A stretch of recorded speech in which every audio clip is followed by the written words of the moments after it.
É difícil até mesmo escolher um ponto de partida ao falar sobre a Mattel.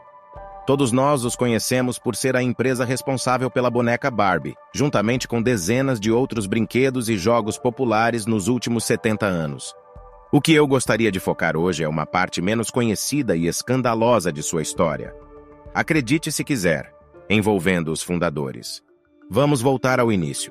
Tenho certeza de que muitas pessoas que estão assistindo a este vídeo têm ambição de fazer algo grandioso, talvez começar um negócio, mas falta direção. Você quer fazer algo grandioso, mas não sabe exatamente o que é. Isso é como eu descreveria Ruth e Elliot Handler, nos anos 1940, especialmente Elliot. Ele era um engenheiro industrial, buscando começar o próprio negócio onde pudesse utilizar algumas de suas habilidades. Ele começou projetando luminárias, que rapidamente mudou para a construção de móveis em sua garagem, que eventualmente evoluiu para joias e bijuterias.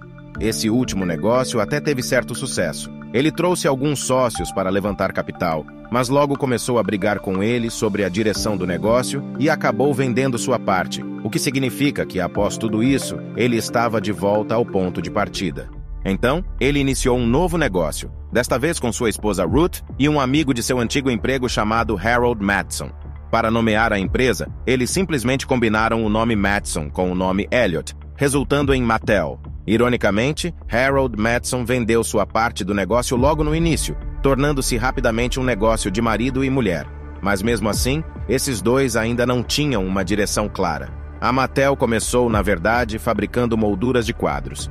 Se você está se perguntando como isso acabou se transformando na fabricação de brinquedos, eu ficarei feliz em explicar, pois é uma parte fascinante da história.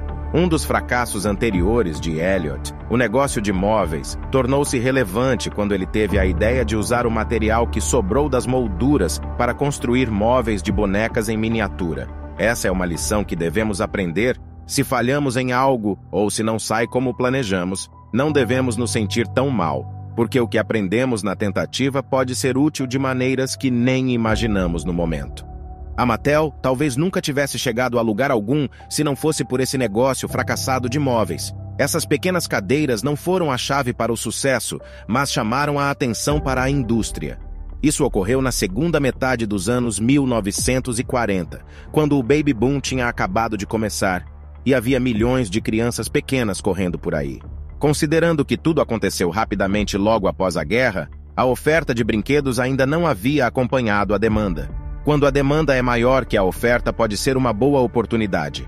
Assim que perceberam o que estava acontecendo, acredito que o mercado de brinquedos começou a parecer muito mais promissor do que o mercado de molduras de quadros, e isso os fez mudar o foco. Em 1947, eles lançaram seu primeiro brinquedo de sucesso, chamado Uki-A-Doodle. Basicamente um ukulele com uma caixinha de música embutida. As crianças gostaram, vendeu muito bem e colocou a Mattel no mapa, estabelecendo-os como uma empresa de brinquedos. Em 1955, outro grande momento ocorreu quando a Disney estreou um novo programa de TV na ABC chamado The Mickey Mouse Club, e a Mattel se tornou um dos primeiros patrocinadores. Foi uma aposta bem arriscada. Concordaram em pagar $500 mil por um ano inteiro de patrocínio, o que era um gasto de publicidade muito alto para uma empresa desse porte. Se não desse certo, provavelmente teria sido o fim deles, e não havia garantias de que funcionaria, já que era um programa novo e não havia precedentes para esse tipo de negócio. Esse acordo é considerado o primeiro a mostrar o poder da publicidade de brinquedos para crianças através da televisão, algo que vemos o tempo todo hoje em dia. Claro que funcionou para a Mattel. Eles usaram o programa para promover intensamente seu novo brinquedo chamado Burp Guns, e até criaram brinquedos específicos para o programa, como essa guitarra de mouse.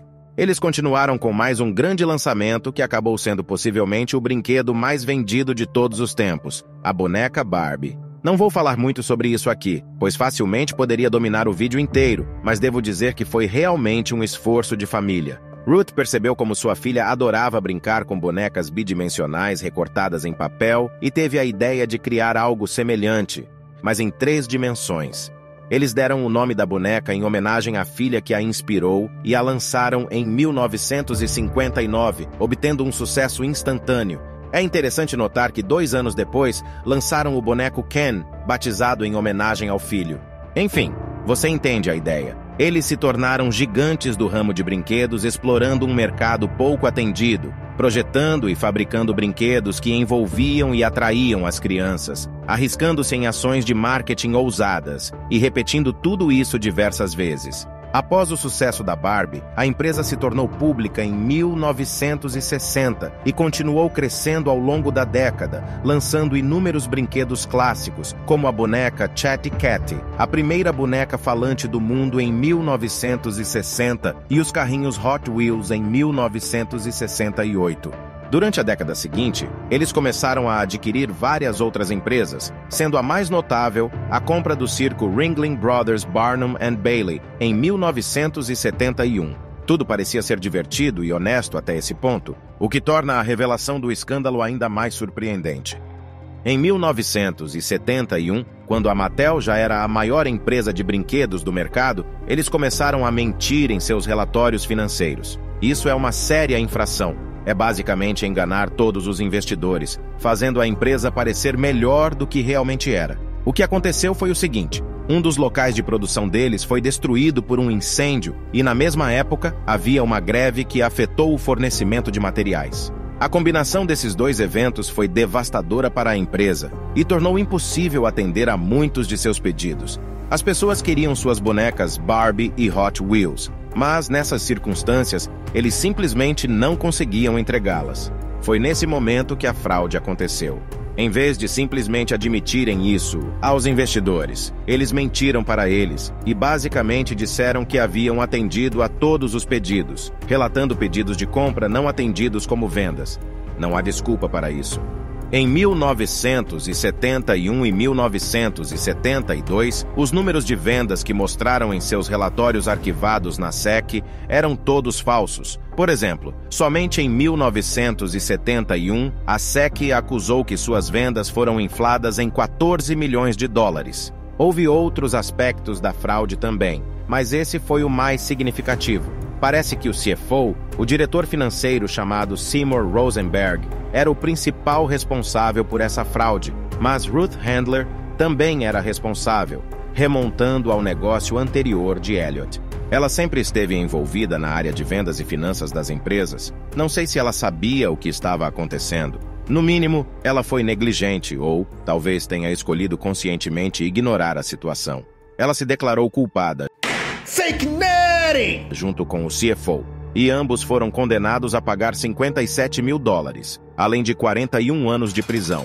Mas a sentença de prisão foi rapidamente suspensa. O verdadeiro castigo deles foi bem menor. Foram 500 horas de serviço comunitário por ano durante 5 anos. Nesse ponto, toda a confiança em quem estava administrando a empresa foi completamente perdida. Os tribunais forçaram o conselho de administração, especificamente o comitê de auditoria, a reestruturar e trazer mais pessoas de fora. Seus credores também não confiavam em ninguém e pressionavam Ruth e Elliott para renunciar. E foi o que eles fizeram. Seria difícil para eles continuarem de outra forma. E, como se isso não bastasse, havia várias ações coletivas movidas pelos investidores.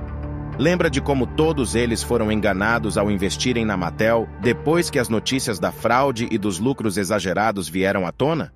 O preço das ações caiu de 52 dólares e 25 centavos, inflados para cerca de 2 dólares. Então acredito que é seguro dizer que muitos investidores perderam muito dinheiro injustamente e agora estavam procurando recuperá-lo. O resultado foi que Elliott e Ruth deram a eles 2,5 milhões de suas próprias ações, o que representava cerca de metade de tudo o que possuíam. Em 1980, depois que tudo isso foi resolvido e deixado para trás, os Handlers venderam voluntariamente suas ações restantes na empresa, que representavam cerca de 12% dela, valendo em torno de 18 milhões e 500 mil dólares. Em relação à empresa em si, toda essa situação acabou sendo mais um obstáculo do que qualquer outra coisa. Os problemas iniciais que causaram a queda real nas vendas foram bastante isolados e de curto prazo. Quanto ao encobrimento, eles rapidamente passaram para o controle de danos, substituindo a administração e qualquer pessoa que pudesse ter sido responsável. Provavelmente a pessoa mais afetada por tudo isso foi Ruth Handler. Resumindo, ela quase acabou na prisão pelo resto da vida. Felizmente, a pena foi reduzida significativamente, mas ainda a obrigou a fazer muitas horas de serviço comunitário. Além disso, ela foi forçada a se afastar da empresa que ela fundou e passou 30 anos construindo em uma lenda do setor. Ela foi praticamente obrigada a entregar metade de tudo como parte do acordo das ações coletivas. No final, ela saiu da Mattel com 18 milhões de dólares no bolso, o que, é claro, é muito dinheiro. Mas considerando todo o tempo e esforço que ela dedicou, bem como os riscos que ela assumiu, considerando que ela inventou e popularizou a boneca Barbie, eu diria que 18 milhões simplesmente não são assim tão muito dinheiro. Vamos focar um pouco mais em Ruth por um momento. Olhe para ela. Ela parece ser uma senhora muito doce. Talvez eu tenha sido um pouco duro com ela antes. A verdade é que ela estava envolvida em uma grande fraude contábil. Não importa se ela sabia ou não. Não podemos ignorar o que aconteceu. Mas há fatores relevantes que precisamos considerar antes de julgar. Lembra que mencionei a quantidade de aquisições que a Mattel estava fazendo logo antes do escândalo? Algumas delas até não relacionadas e um pouco exageradas. Eles literalmente compraram um circo no ano anterior ao início da fraude. Ruth já disse que isso foi um grande erro, porque o rápido crescimento e a complexidade do negócio tornaram difícil detectar a fraude. Talvez seja uma desculpa fraca, talvez seja legítima, mas mesmo que seja legítima, ela deveria ter tomado as rédeas da situação e reconhecido a complexidade na época. Além disso, em 1970, pouco antes do início da fraude, ela foi diagnosticada com câncer de mama e precisou fazer uma mastectomia. Quando ela deixou a Mattel, ela até direcionou seu foco para a fabricação de próteses mamárias, para ajudar pessoas que passaram por circunstâncias semelhantes. Ela disse que durante esse período, a doença a distraía muito compreensivelmente dos negócios, o que eu considero uma razão bastante legítima para não estar ciente do que estava acontecendo. Mesmo assim, provavelmente teria sido melhor se ela tivesse colocado outra pessoa no comando que ela confiasse. É complicado. Eu gostaria de acreditar que ela era apenas negligente e não sabia o que estava acontecendo, mas infelizmente não há como saber com certeza. Ela possuía muitas ações e se beneficiou dessa fraude. Deixe-me saber nos comentários o que você acha. De qualquer forma, há motivos significativos para respeitar os handlers. Eles arriscaram tudo várias vezes para criar essa gigante dos brinquedos que proporcionou tanta diversão para as crianças ao longo dos anos. Depois da Mattel, eles passaram por dificuldades nos anos 1980, enfrentaram problemas no mercado de jogos de vídeo nos anos 1990. Em 2007, enfrentaram um grande recall de brinquedos por causa do uso de tintas à base de chumbo. Deixa nos comentários o que você pensa sobre esse escândalo. Gostaria de ouvir o que você tem a dizer. Obrigado por assistir até o final.